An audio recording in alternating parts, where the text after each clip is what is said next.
This is the all-new BMW 1 Series, and more overly, the BMW M135i. And it is a rather radical departure from the 1 Series that we've come to know and love for several reasons.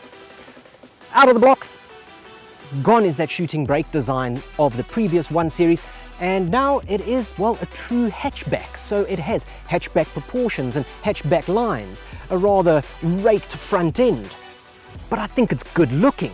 It really does look great. It's rather contemporary and keeps company with its competitors rather well. It's got kinks and pulls in all the right places, particularly here with the M Sport package. And I think that if you take it in any other color other than this black, you'll really be able to appreciate the thought that has gone into the design. The large kidney grills, big bone of contention that, but trust me, it doesn't look great on video, it doesn't look great in photos, but in the real world, the 3D effect comes through and you can really start to appreciate it. We've got LED lighting all the way around and nice big alloy wheels with a fresh new design. I think it's a really attractive car.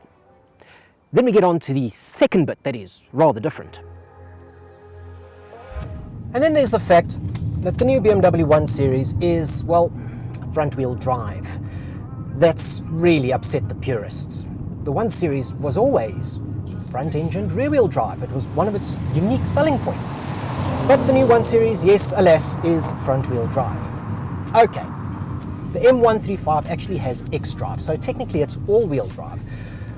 But for the most part, it's still front-wheel drive. It's a front-wheel drive biased system, which means that it's going to be front-wheel drive until such time as you're accelerating hard or tearing through the corners, or it loses grip, because then it's going to transfer some of that power to the back wheels. Only some of it, not all of it. So you're not getting the rear-wheel drive malarkey that was actually a unique selling point for the 1 Series. It was the only hatch in the category that had rear-wheel drive. But it still has the performance. It is powered by a 2-litre turbocharged engine, and that makes 225 kilowatts and 450 Newton meters. They say that this is good for a 0 to 100 sprint time of 4.8 seconds.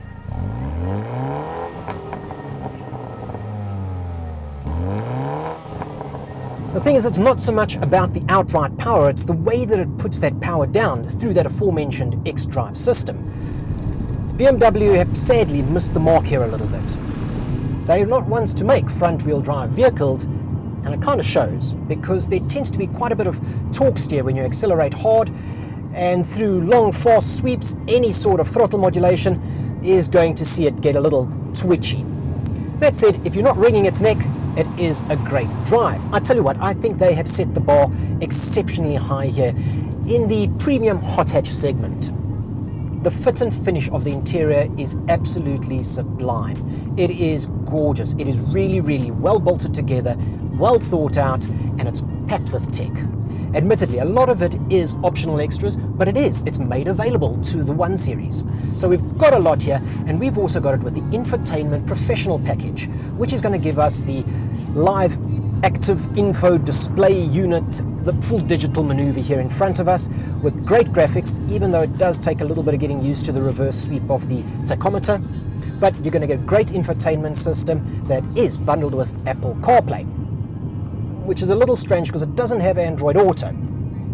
However, if you do have a Samsung phone, you can use the digital key, which will allow you to unlock it using an app, or other people to unlock it if you give them permission on that same app. Kind of strange, they're catering in one area for the Android users and in another area for the Apple users. One day I'm sure they'll align everything. Until then though, it is a great sound system, it is a great infotainment system, it's pretty easy to use, it has wireless charging, and it has wireless CarPlay, which I absolutely just love.